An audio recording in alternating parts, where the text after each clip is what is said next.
Здравейте на всички от канала God's Power, Божията сила.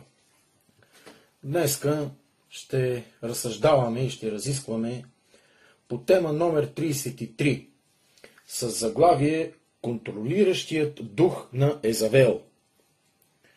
Контролиращият дух на Езавел. Коя е Езавел? Коя беше Езавел в Стария завет? И коя е Езавел в Новия завет? Какво означава някой да има контролиращ дух? Било то човек, било то общество или организация. Какво значи да контролираш някой? Да държиш контрол. И какъв е този контрол? Защото има контрол и контрол. Ако ти контролираш работата на едни работници в един цех, да кажем, че си отговорник в този цех за 10 човека работници, които работят на машини.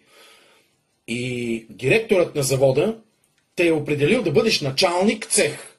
Ти контролираш тези хора, следиш за тяхната работа, тяхното качество, безопасност на труда. Добро ли е това?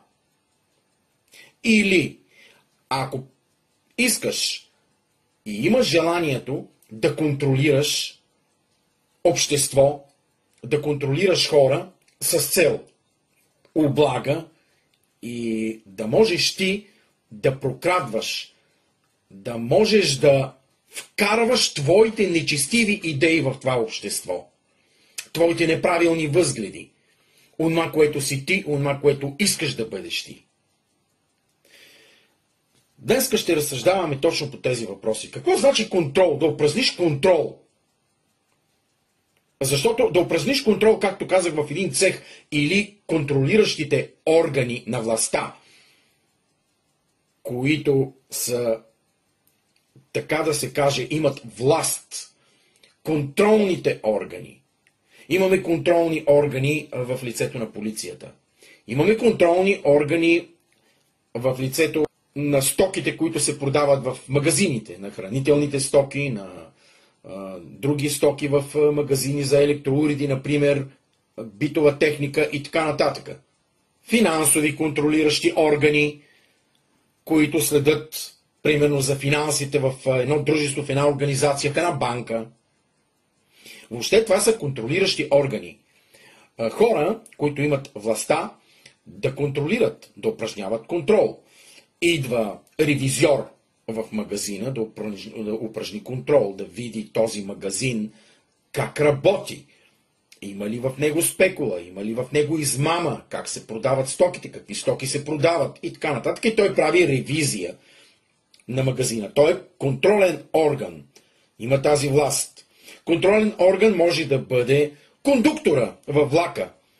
Онзи, който идва да ти провери билета. Той контролира, има ли пътници без билет гратисче или не. Но какво значи контролиращия дух на Езавел? Ще видим коя е Изавел. Ще прочетем в Стария завет за нея.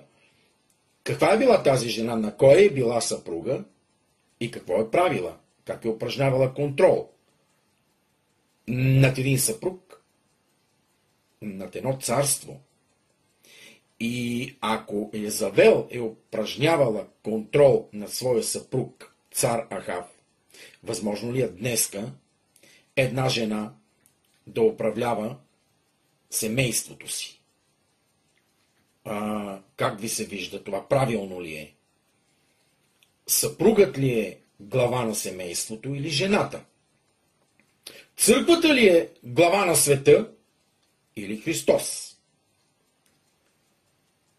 Кой е контролиращият орган в целия свят? Кой е онзи, който контролира? Не, това не е ли Бог? Не, че Бог е орган, Бог е Бог, Той е свят. Той със своя свят дух контролира целия свят. Църквата ли е контролиращата фигура на света или Христос? Жената ли трябва да контролира дома или мъжа, нейния съпруг? И ако жената и вземе контролните функции на своя съпруг, какво става тогава? Ако нещата се обърнат? Можем ли ние да видим контролиращия дух на Язавел в семейството? Можем ли ние да видим контролиращия дух в една съпруга, в едно семейство? И правилно ли е това? И защо се случва? Защо Бог го допуска? И Язавел. Коя беше Язавел? Язавел беше сидонска принцеса. Сидонска принцеса, царска дъщеря. Цар Ахав, царят на Северното Израелско царство, я взе за съпруга. И с това нещо той наруши една от главните Божии заповеди, да не се взимат езичнички от други народи с друга вяра за съпруги. Преди него и други царе са сторвали това, но цар Ахав беше един от царете, които го направи просто показно, и той взе тази жена в неговата си държава, в Израел, постави я, нали, царица да бъде в Самария, столицата на Израел. И така Язавел започна да действа, т.е. духът, който е в нея. Ние говорим за духът на Язавел. Къде можем да го видим? Можем да го видим още в самото начало. Още в самото начало при създаването на първата човешка двойка Адам и Ева. Сега ще отидем да прочетем от книгата Битие, 3 глава, 6 и 7 стих. Точно там можем да видим контролиращия дух на Язавел. За първи път. В Битие, 3 глава, 6 и 7 стих. Какво четем там? И като видя жената, че дървото беше добро за храна и че беше приятно за очите, дърво желателно, за да дава знание, взе от плода му та яде, даде и на мъжа си да яде с нея, та и той яде. Тогава се отвориха очите и на двамата, и те познаха, че бяха голи, и съшиха смокинови листа, да си направиха препаски. Може някой да рече, ама къде е тук духът на Язавел? Ами има го. Значи нека сега да разсъждаваме. Да разсъждаваме малко по-дълбоко върху Божието Слово тук в тези стихове. 3 глава, 6 и 7 стих. Особено 3 глава, 6 стих. Всички знаем, че змията подмами жената да откъсне да яде от дървото. Забраненото дърво, което Бог беше посадил сред Еделската градина и беше заповядал да не се яде от плода му, защото в денят, който те ядат, ще умрат. Естествено, Сатана, превъплатен в змията, с хитрост подмами жената. Говорили сме по тази тема. Това е тема на друг разговор. Ние тук се концентрираме върху духът на Язавел. Къде го виждаме? Значи, жената взима от дървото да яде. Но вижте какво пише. И като видя жената, че дървото беше добро за храна и че беше приятно за очите. Приятно за очите. В интерес на истината, защо Сатана отиде при жената, а не отиде при мъжа? Задавали ли сме си този въпрос? Защо той отиде при жената? Тя беше нежният пол, тя беше създадена от реброто на Адам. Той отиде при жената. Забелязвате ли? Не отива при мъжа. Не отива при Адам да му каже, абе, ако ядеш от това дърво, ще станеш като Бога. Не, той отиде при жената. При по-слабия съсъд, по-слабият пол, нежният пол, която, впрочем, беше създадена след мъжа. Нека да не се обиждат сестрите и жените, но това е така. Това е истината. Жената беше създадена след мъжа. От неговото ребро. Част от самия него. Те са равни, но в йерархията мъжът има по-голяма отговорност. Мъжът трябва да контролира. Той трябва да контролира семейството. Жената до мъжа да бъде здрава подпорка. Или както казват, мъжът е глава на семейството, но жената е врата. Жената е врата. Накъдето врата обърне главата, тя натам отива. Накъде обръщаше главата на Ахав и Язавел? Точно на където обърна главата на Адам и Ева. По-нататъка какво се казва? Какво пише? За да дава знание, взе от плода му та яде, даде и на мъжа си да яде с нея, та и той яде. Защо Адам посегна от ръката на жена си да вземе плода и да яде? Защо го е направил? Ако му го беше подал Сатана чрез змията, той най-вероятно щеше да го отхвърли. Щеше да каже: я се разкарай, гледай си работата, Бог е заповядал от този плод да не ядем. Нека имаме в предвид, че Сатана, архангел Сатанаил, Луцифер, преди да падне и да бъде проклет, преди да се разбунтува срещу Господа, той е бил духовно същество, най-святото, ангел, архангел, серафим, той имал всички чинове. Но вижте, като всички ангели, Михаил, Гавраил, Сатанаил, те са в мъжки род. На небето не се говори за женски ангели, говори се за мъжки. Не знам, може да има. Някой казва, там са безполови, аз не смея да твърда. Но не смея да твърда, че и нещо друго. Не знам, като отида там, тогава ще видя.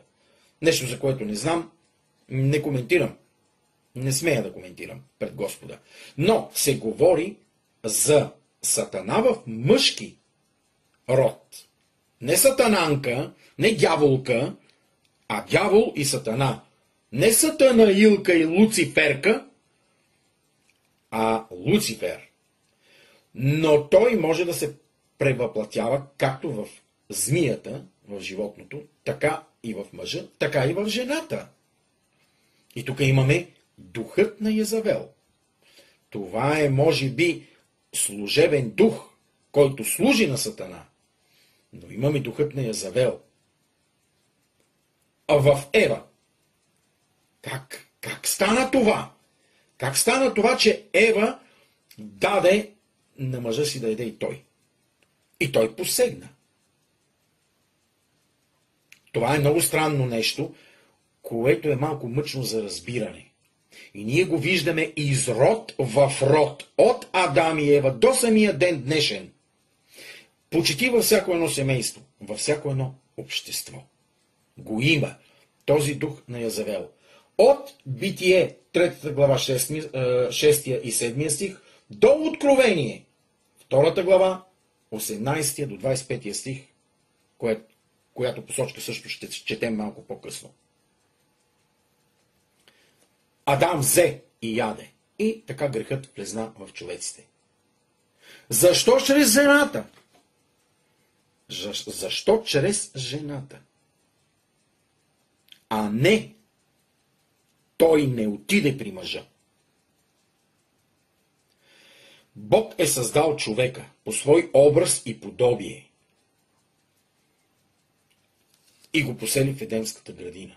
Човекът имаше правомощията на Бог.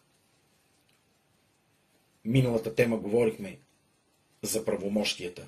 Да и вземеш, да си присвоиш правомощията на Господ Исус Христос, без да са ти дадени. На Адам му бяха дадени всички правомощия, които му беше дал Бог. Едно нещо само той не трябваше да прави.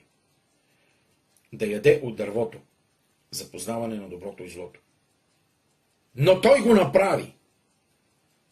Ахав не трябваше да взима чужда жена от чуждо племе с езически обичай и идолопоклонничка. Но той го направи. Какво ги карат тези мъже да правят това? В днешно време има жени, които командват мъжете си. Както казват, мъж под чекъл. Каквото каже жената, това е. И той смирява навел глава и каквото каже тя и е пътъклама голяма. Пак моля за извинение към сестрите и към жените. Моля за извинение, че говоря така, но то е истина. Цялото Божие Слово ние, когато четем, ние виждаме, че отговорност и глава на семейството е мъжът. Виждаме в цялото човешко развитие, че по-големите отговорни професии, отговорни длъжности ги заемат мъжете. Последно време еманципацията, женската еманципация, превиши абсолютно всякакви норми, всякакви летви преля, както се казва, и жената лека по лека измества функциите на мъжа. Става обратно. Дори и в сексуален аспект. Нали? Тема за друг разговор, но нали? Мъжете станаха жени и жените станаха мъже. Мъжете искат да бъдат жени, да се обличат с женски дрехи, жените искат да бъдат мъже, постригват се все по-късо и по-късо, пият най-различни анаболи, стероиди и така нататък, хормони, на хормонална основа лекарства взимат, за да добиват все повече и повече мъжки черти. Има жени културисти, има жени с бради, с мустаци и така нататък. Умишлено, между другото, умишлено, така това нещо да го постигат. И обратното, виждаме едни мъже, които взимат пък женски хормони във формата на лекарства, храни и така нататък и добиват все повече женски форми. И какво става? Содомия. Това става. Става, че човечеството никога се не е отървало от греховете на Содом и Гомор. До там се стига, братя и сестри. Точно до там се стига, когато функциите се сменят.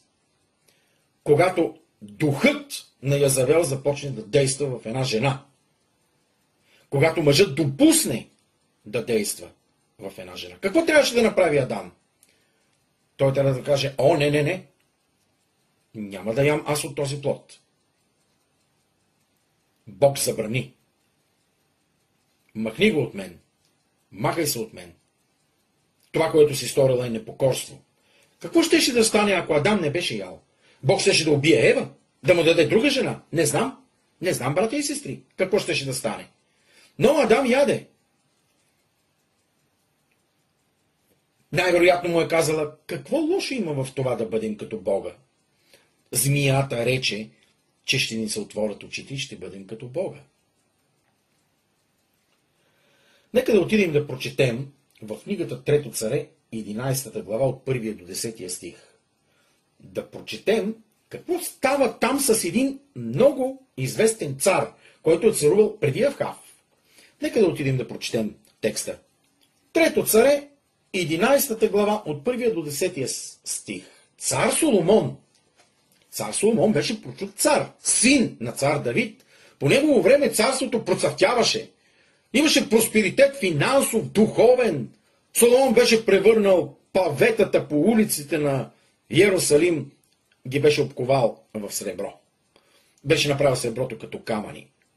Златото беше в изобилие. Финансов просперитет, духовен просперитет. Дали? Дали имаме духовен просперитет тогава? Или тогава започва духовният упадък на Израел? Ама как така? Цар Соломон поиска мъдрост от Господа. Бог му каза, искай каквото и да пожелаеш и ще ти дам, и той поиска мъдрост. Дай ми, Господи, мъдрост да ръководя този твой велик народ.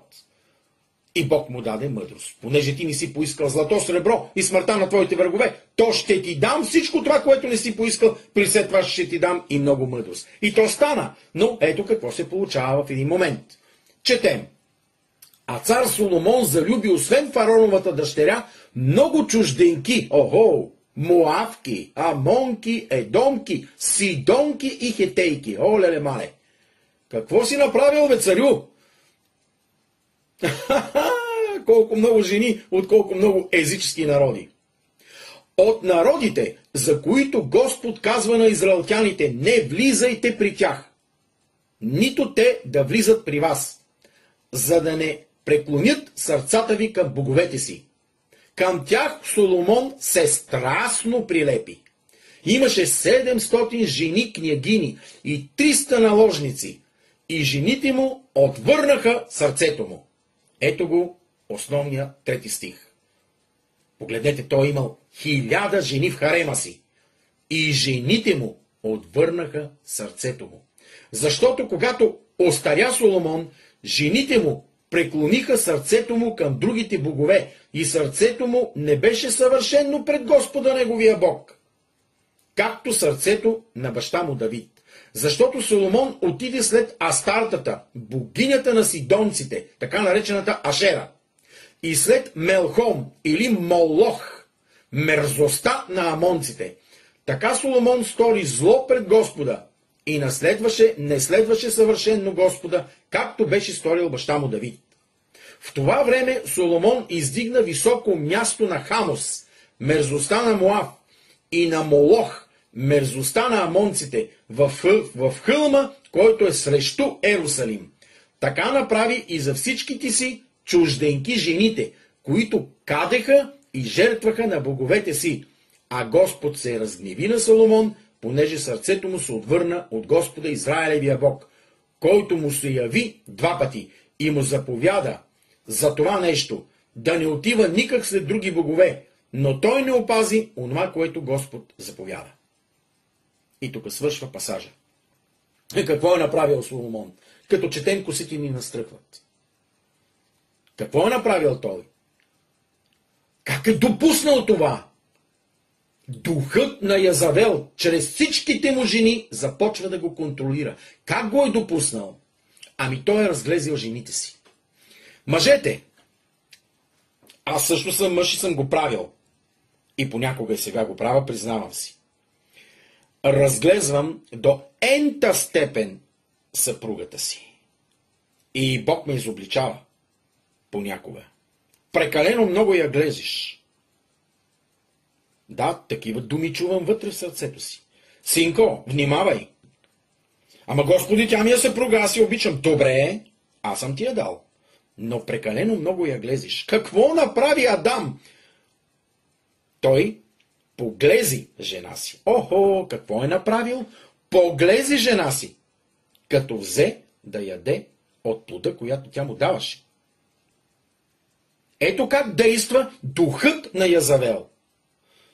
Духът на Язавел няма да действа, ако мъжът стои на мястото си. Ако мъжът, съпругът в семейството, стои на мястото си. Ако той знае да казва не. Ако понякога, казвам понякога, тропне с юмрук на масата. В рамките на благоприличието, естествено. Да му се чува думата и да има твърдостта, която Бог му е дал. Да я запази тази твърдост. А ако той позволи на своята съпруга да стъпи на врата му, какво означава това? Мъж подчехал. Сега, братя и сестри, искам да бъда разбран правилно. Аз не съм женомразец.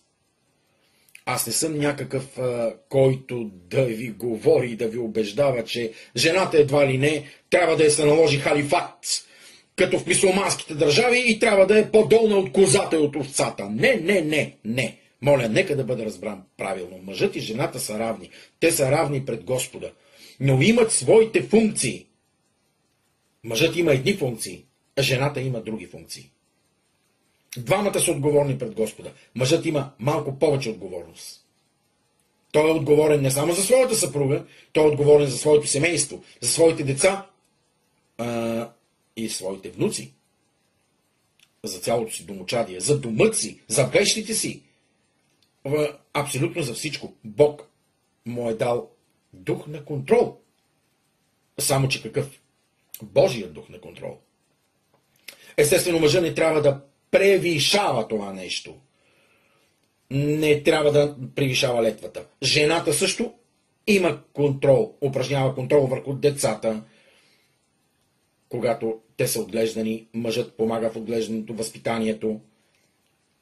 Но ако се превиши, ако се отиде малко по-нагоре, да откъснем от плода и да дадем и на другия, от забранения плод, тогава вече идва един друг дух, контролиращ дух.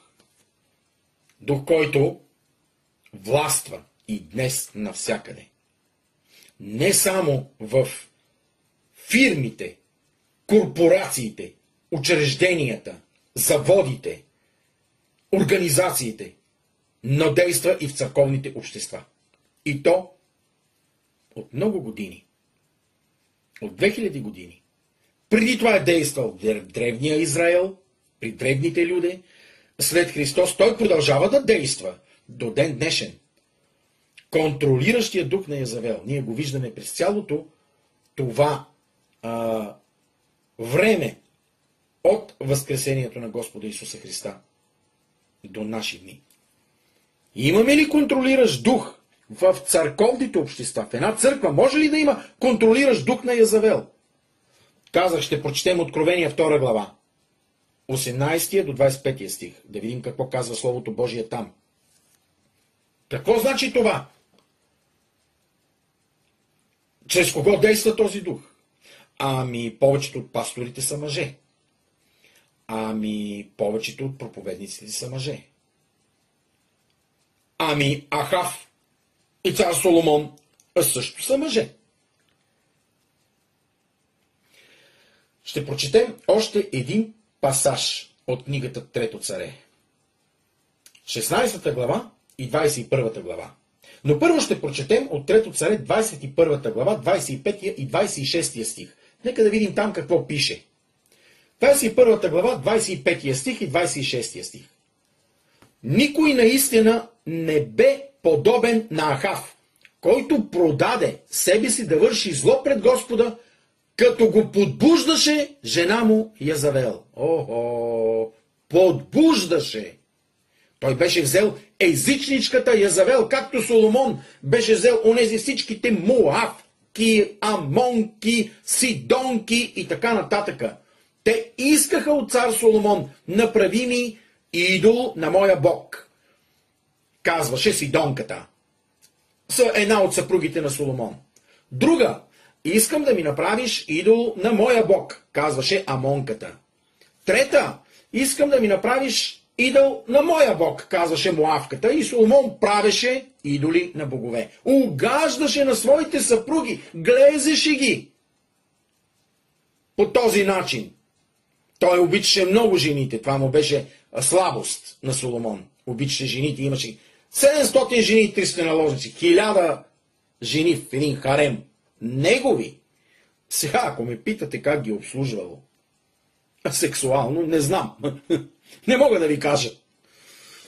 Не ми е известно. Може и да е могъл. Сега не знам. Но те са му били съпруги, законни и наложници. Той е имал право с тях нали, да има сексуален контакт, да има интимен контакт.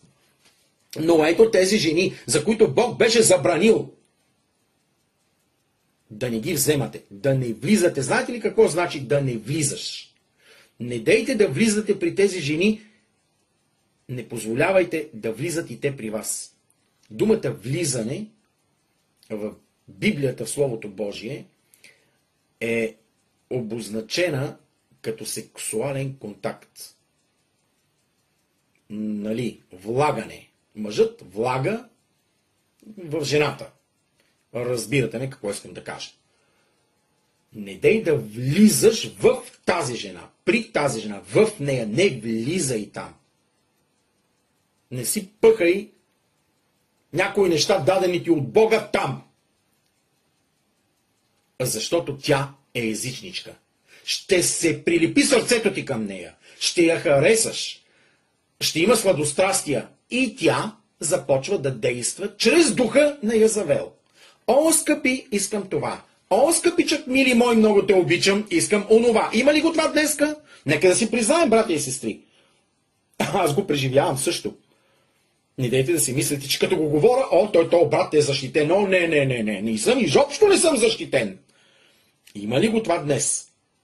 Скъпи, мили мои, това, скъпи, много те обичам това, и ние се разтапяме като лукум, като восък и угаждаме на жените си. И в един момент, онзи, другият неприятелят, който поднесе плодът в ръката на Ева, чака. Той знае как да достигне до сърцето на мъжа. Много добре знае как. Един от неговите начини, това е жената.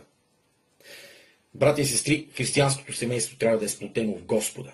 Ако християнското семейство е в Господа, ако се държим за Господа, няма да може да се опита да прокара духът на Язавел.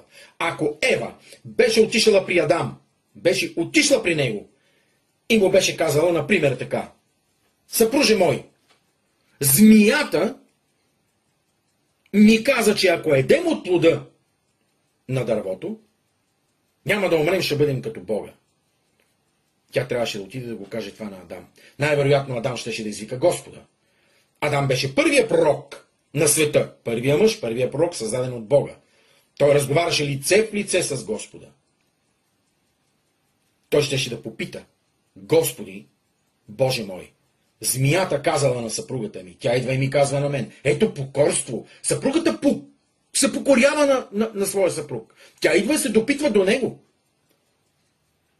Идва и се допитва до него. Адам се допитва до Господа. Виждате ли словореда на иерархията каква е? Ние сме равни. Христос равен ли е с Бога? Да, но стои отдясно му. Стои отдясно му. И чака. Какво? Да му заповяда Бог да слезне на земята. Второто пришествие и да унищожи злото. Христос ще го направи ли това от само себе си? Не. Учениците питат Христос: Господи, кога ще да бъде този ден? А той казва: нито ангелите на небето знаят, нито аз. Забележете, нито аз, а само Отец. Знае кога ще бъде този ден на обновлението и на унищожението на греха. По същия начин, жената е равна с мъжа, но мъжът стои на трона.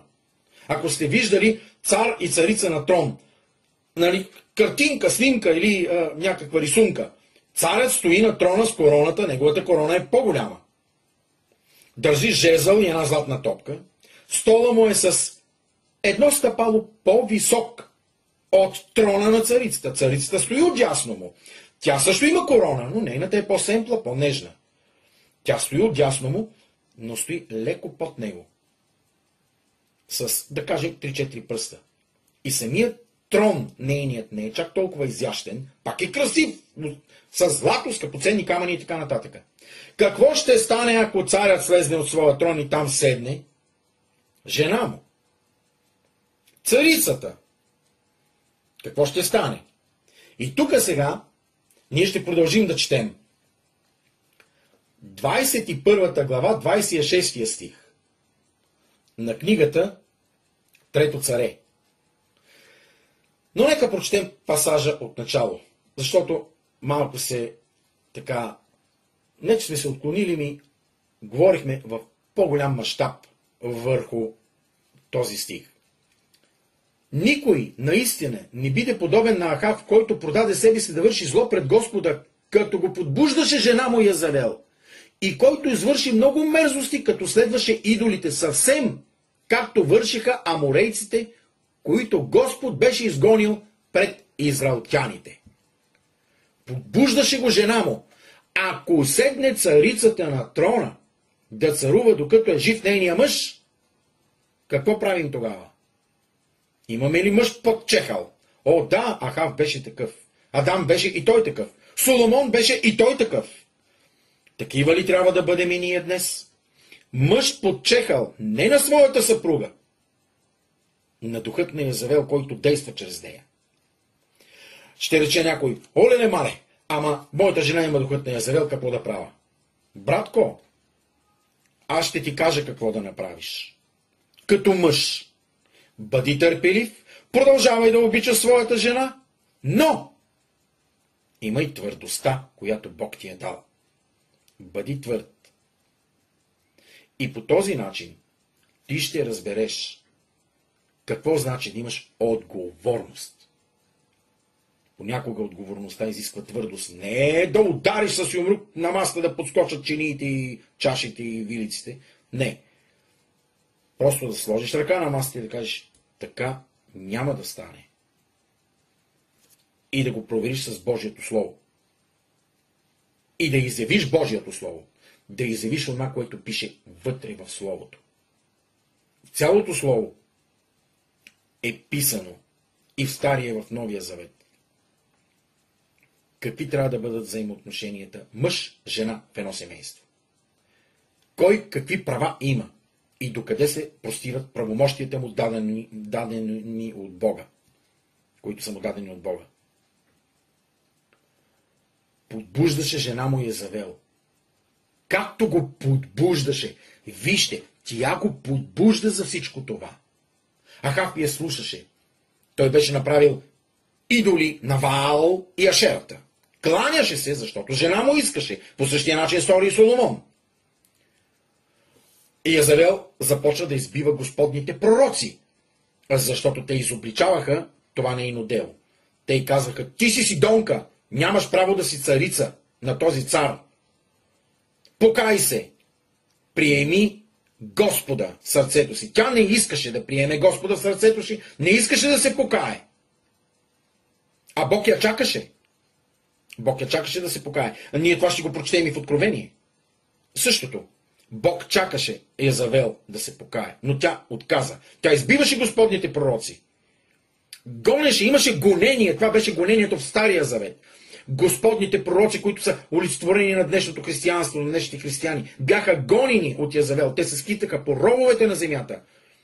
Авди, един от икономите на цар Ахав, беше скрил 50 пророка в една пещера и 50 пророка в друга пещера от ръцете на Язавел. Ахав не правише нищо. Той нищо не направи. Дори когато тя му даде лозето на Навотей, което той толкова апетитно желаеше. Навотей отказа да му го продаде, а Ахав легна болен и тя каза: ти цар ли си? Цар ли си ти?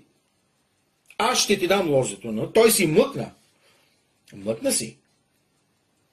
Понеже Язавел имаше власт.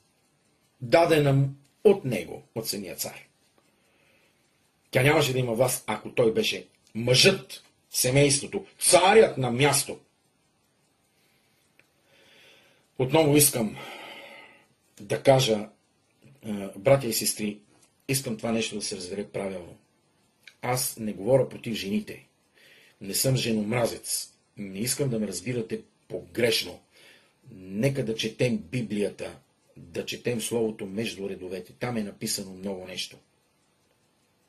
Някои хора го мразят това, така да се казва. Ама какво ще чета между редовете? Аз не обичам така да се говорят нещата. Да, но има написано между редовете. И то се вижда само с духовните очи. Ако Бог ти ги е отворил, ако си позволил да ти ги отвори. Иначе, ако всичко се беше написало, Библията щеше да бъде дебела от тук до луната и широка, може би колкото земята. Ще продължим да четем Трето царе, както казах, ще се върнем само, че към 16 глава. 16 глава от 31 до 33 стих, фактически 31, 32 и 33 стих. И като че беше малко това, че ходеше в греховете на Еровоам, Наватовия син, при това той взе за жена Язавел, дъщеря на Сидонския цар Етавал, и отиде да служи на Ваал и да му се покланя. Става въпрос за цар Ахав. И издигна жертвеник на Ваал във Вааловото капище, което построи в Самария. Ахав направи и Ашера, тъй че от всички Израилеви царе, които бяха при него, Ахав извърши най-много да разгневи Господа Израилевия Бог. Говорихме върху това нещо преди малко. Както е направил Соломон, както стори Адам, така прави Ахав, само че той го прави още повече. Той буквално стои храмове. Не само идоли. Соломон правише идоли на най-различни високи места под всяко зелено дърво. Той строеше буквално капища, храмове. И тогава тази религия, тази езическа религия се налагаше. Контролираше се. Налагаше се тази религия. Народът се контролираше. Израелският народ беше в пълен контрол от духът на Язавел. И тази религия се налагаше с власт. И който не се поклони на Ваал, меча или ножа, колеха го, бесеха го, гонеха го и така страдаха господните пророци, които се кланяха на Господа. Това е контролен дух. Може някой да каже, ама как така чрез жената? Мъжът го позволява. Мъжът го позволява. Понеже мъжът не стои на мястото си. Ние не стоим мъжете на мястото си. Дявола използва това нещо. Използва по-слабия съсъд. Жената. Жената, която е по-слаба, по-нежна и създадена да бъде, забележете, помощник на мъжа. Подходящ помощник. Не слуга, не роб. Нека отново да бъда разбран правилно. Помощник. Тоест, мъжът и жената, двамата заедно да си помагат в живота пред Господа. Да си помагат. Един друг. Съответно, с правомощите, които те имат. Имаше още една жена, която се опита, нещо не се получи, но се опита да контролира.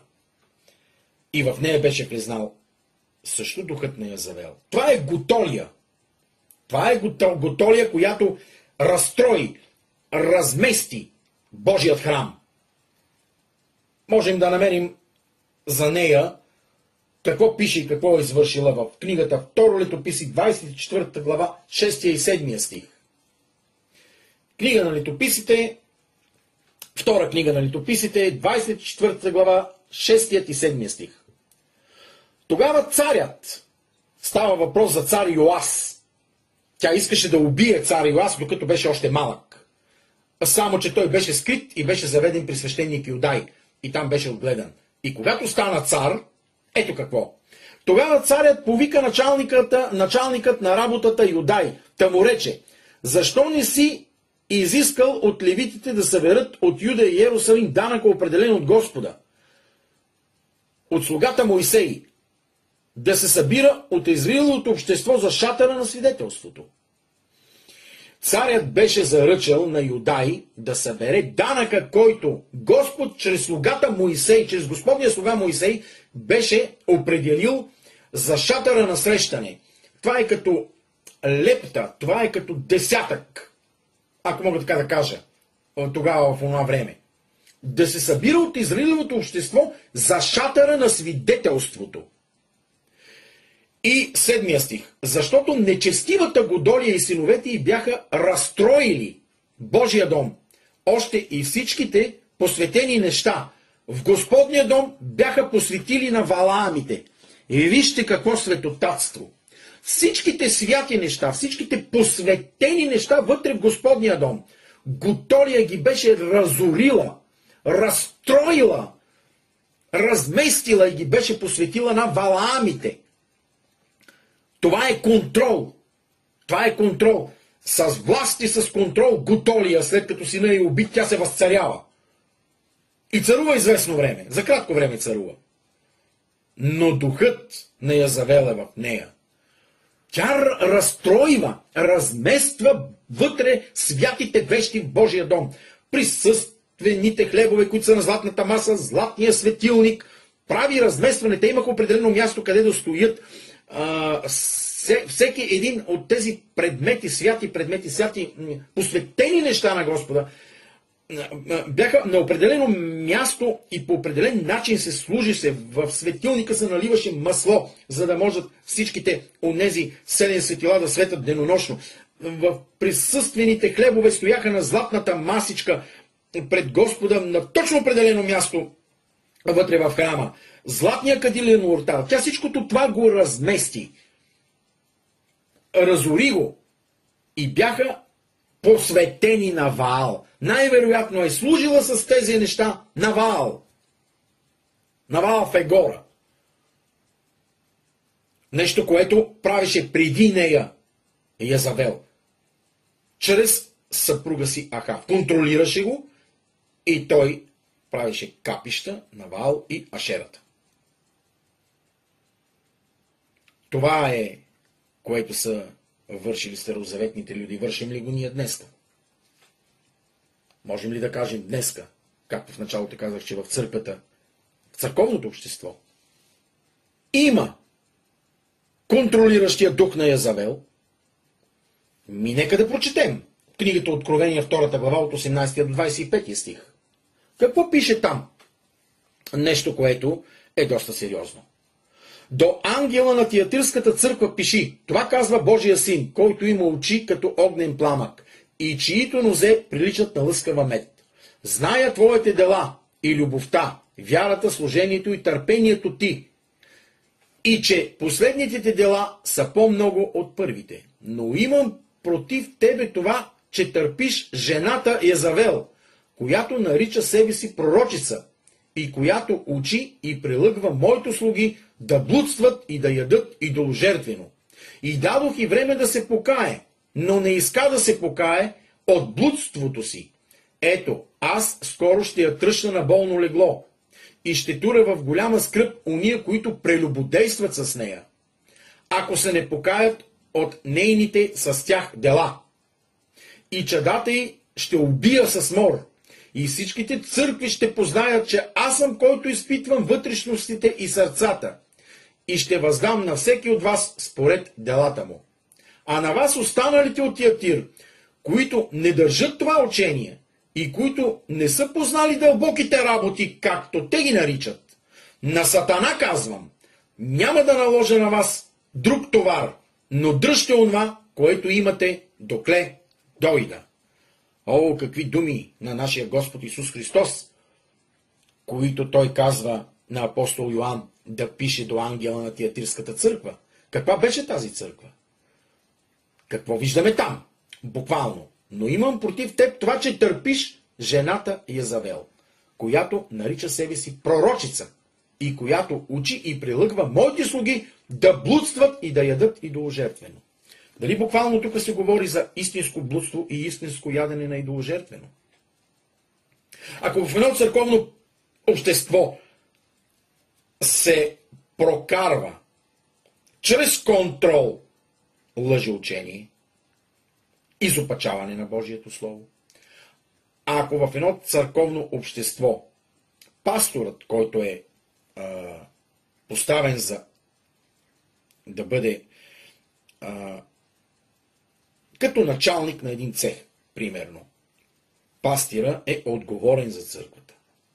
Глава на църквата е Христос, но пастира е подчинен на Христос. Той е пастир. Дадената му служба е дадена от Бог.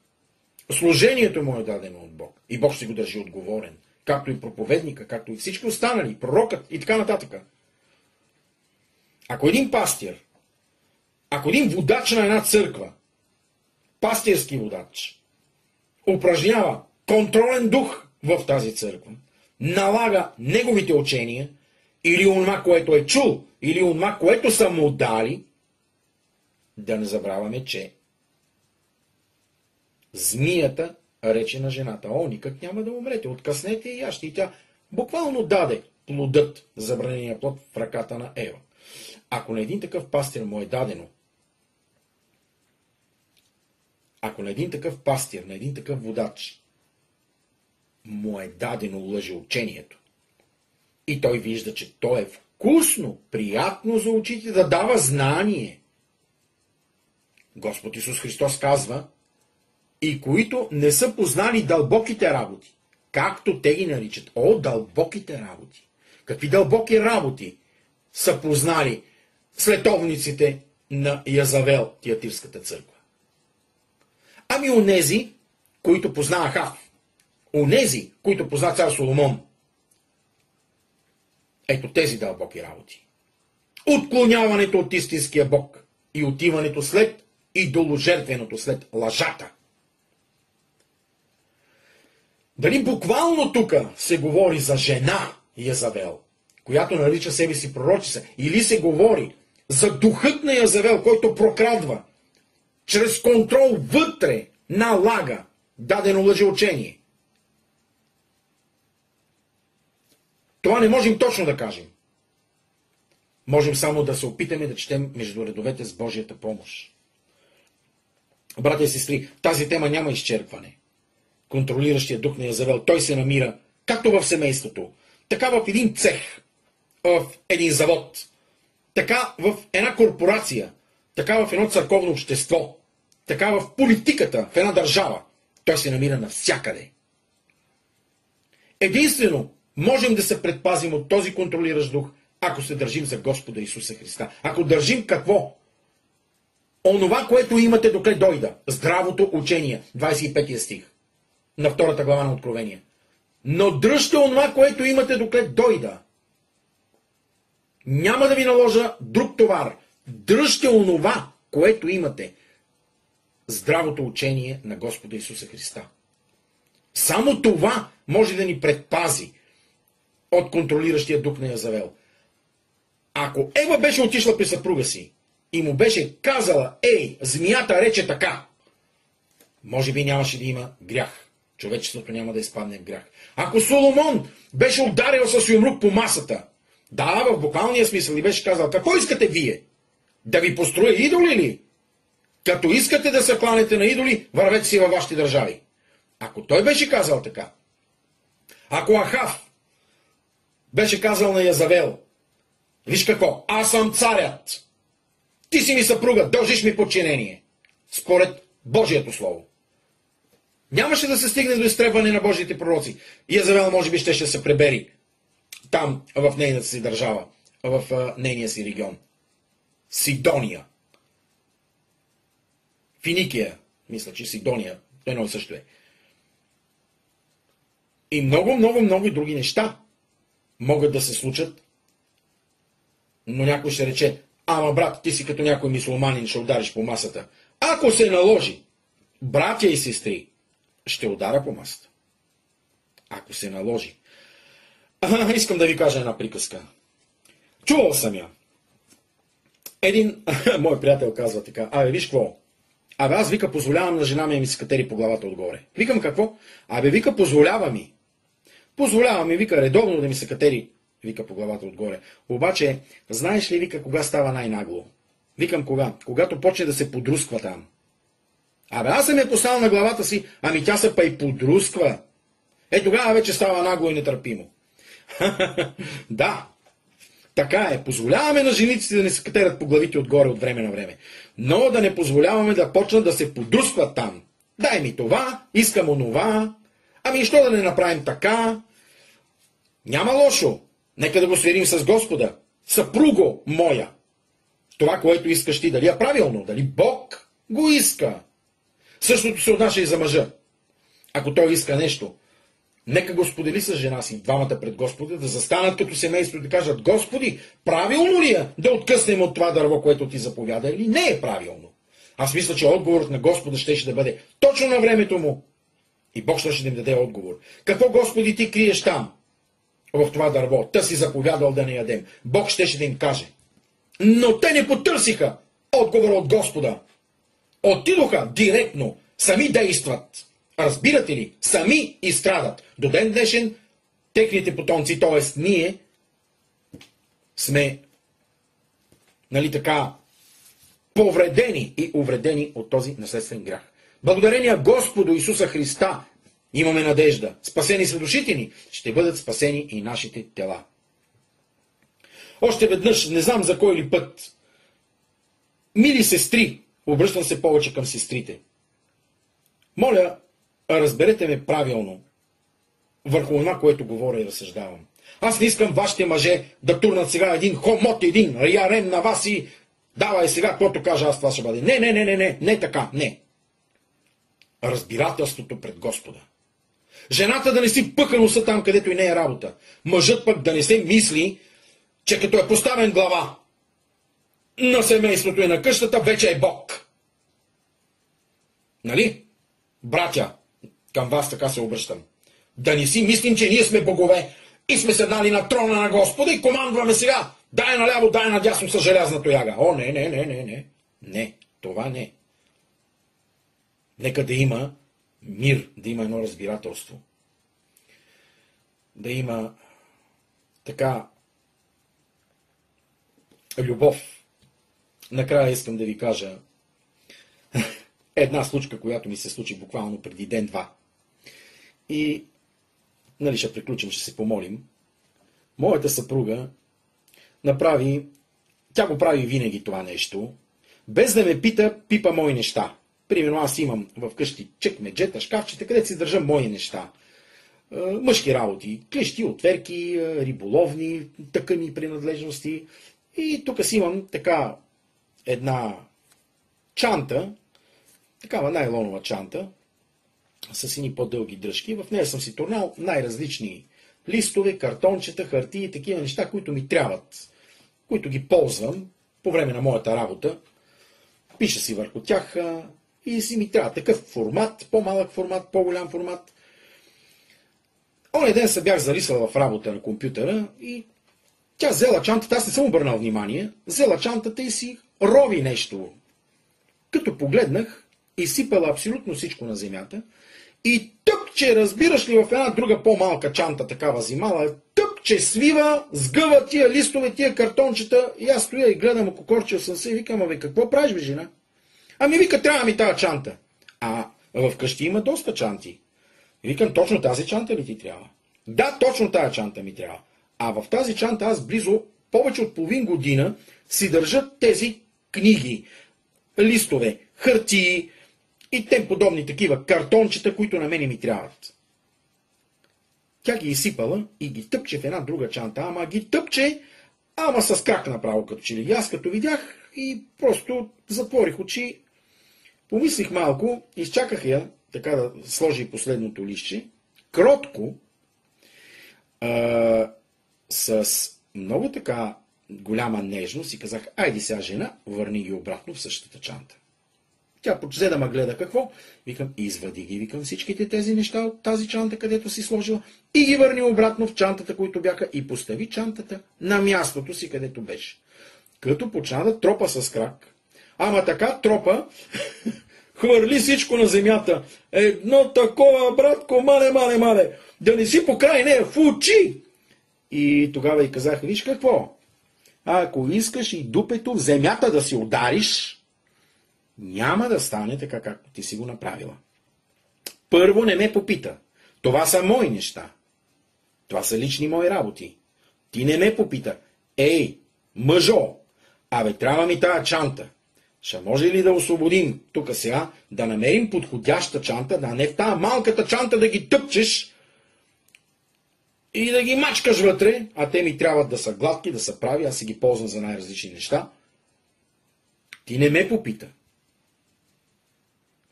Виждате ли сходство между Адам и Ева? Тя не отида да попита съпруга си. Действа сама.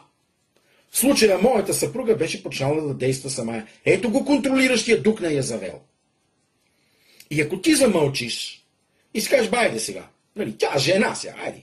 Кой ще обръща внимание на това? Да, малките камъчета, брата и сестри, обръщат голямата кола. Божието слово пише, хванете ми малките лисици, не големите лисугери, малките лисици, които пояждат цвета на гроздето. Нацупи са, намуси са, обаче безропотно, ропта в началото малко, но след това седна на земята, на стола ли беше на земята, не видях, върна абсолютно всичко в чантата, както си беше. Нацупи са, викам да се цупиш, ако щеш така да гръмнеш като балон. Това е положението. Трябваше да ме попиташ. Да дойдеш при мен и да ме попиташ. И това го прави доста често. Бърка в шкафчето, вади, размества, аз после не мога да си намеря нещата, чуда се къде са. Бръкнала в едно шкафче, имам си там кутийки с болчета, с гайчици, с шайбички, с най-различни такива мекчици, свредла и тем подобни. Бракнала вътре, разместила кутиите, сложила в други кутии, аз съм си ги надписал отгоре. В тая кутийка гайки такъв номер, в оная кутийка болчета едикъв си номер, в тая кутийка пирончета 7 см, в другата кутийка пирончета 8 см. Тя разместила всичко, аз като видях позеленях. Викам, айде! Това беше преди около един месец. Айде сега, отваряй чекмеджето и всичко както беше. След като си действала сама, айде сега ще и да страдаш сама. Айде всичко обратно. Пак нацупи са, почна да тропа с крак, да бие с ръка, викам, ама каквото щеш да направиш, това е положението. Како си ике. Това е положението. И тук не надделява съпруга. Не.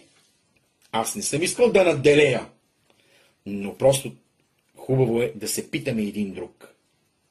Когато отида до магазина, аз я питам, кажи сега какво да купа. Ще хода из града, на връщане ще мина през магазина. Какво да взема, от какво имаме нужда? Аз я питам.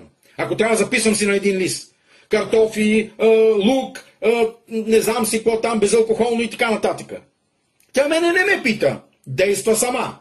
Отваря шкафчето и почва да действа сама. Размества и то моите неща.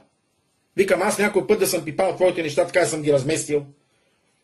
Може да наложим някой път нещо да взема и да го сложа на друго място, за което се извинявам. Ама да взема цялото чекмедже или цялата чанта и да разместа всичко, защото така си го е навила тя на ума.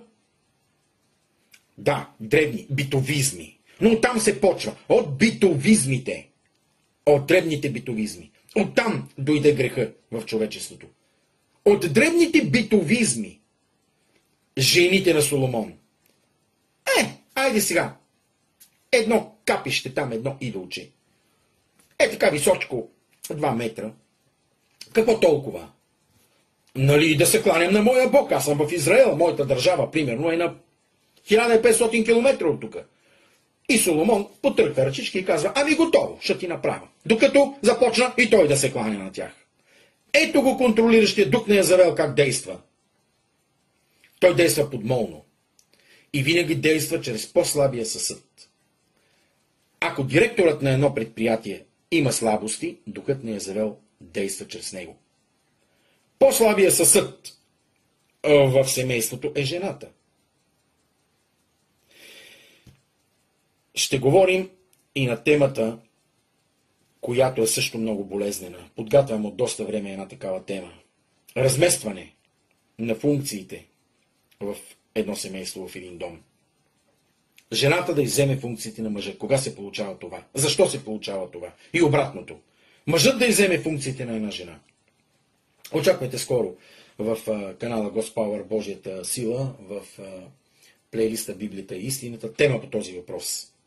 По тези проблеми.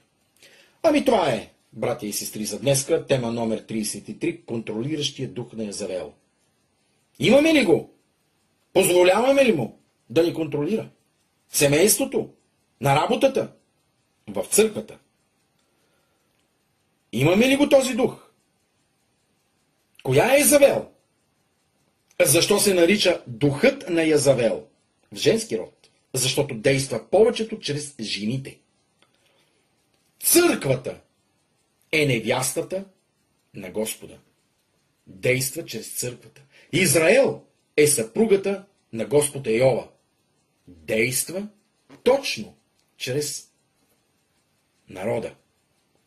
По-слабия съсъд. Той няма да отиде при Господа. Той ще отиде при неговата съпруга. Той няма да отиде при Адам. Ще отиде при Ева.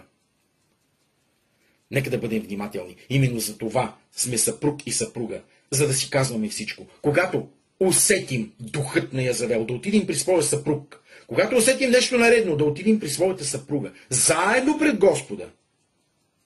Да представим нещата. Господи Исусе, ето така и така, така и така. Това се случва с нас. Аз вярвам на 100%, че Бог ще отговори и ще помогне. Както е щял да отговори на Адам и на Ева, ако са отишли били при него. И можем да завършим с едно нещо, което не го пише в Библията. Едни думи, които аз мисля, че са казани от един цар, който е казал на жена си, на съпругата си. Ти си моя, както аз съм на Христос, а той Божий. Виждате ли как звучи? Ти си моя жена, както аз на Христос, а той Божий. Тоест, не собственост. Ти си посветена на мен. Аз съм посветен на Христос, а Христос на Бога. А двамата заедно сме църквата, малката църква в нашия дом. Бог да ви благослови, братя и сестри. Нека да се помолим да завършим с молитва, да благодарим на Господа за Неговото Слово. Господи Исусе, благословен да си, благословено да бъде Твоето Слово, благословено да бъде Твоето име и Твоя трон. Благодарим Ти, Господи, за Твоята любов и Твоята милост, за това, че Ти благоволиш в нашите души, човешки души, че Ти си ни изкупил, че Ти си ни дал живот, че Ти си дал кръвта си и живота си за нас и си ни направил да стоим отдясно Ти в небесни места. Прости нашите грехове, с каквото съгрешихме в думи, помисли и дела. Прости в семейството, каквото сме съгрешили. Дръж далеч духът на Язавел от нас, Господи. контролиращия дух на Язавел. Помогни ни да го познаваме. Да го познаваме в смисъл да се предпазваме от него. Ако ние не опознаваме врага си, Господи Боже нас, как ще воюваме срещу него? Дай ни сили, помогни ни да търсим Теб, заедно, в семейството, в църквата, в обществото. Благодарим и Те в името на Исуса за Твоята мъдрост, за Твоята любов, за Твоето дълготърпение. Молим и Ти просим в името на Исуса. Амин. Братя и сестри, дойде време да се разделим. Естествено до следващия път. Тема номер 33. Контролиращия дух на Язавел. Имаме ли го този дух? Трябва да го нямаме. Да го нямаме и да се борим срещу него. Всичко добро ви желая. Бог да ви благослови и до скоро чуване.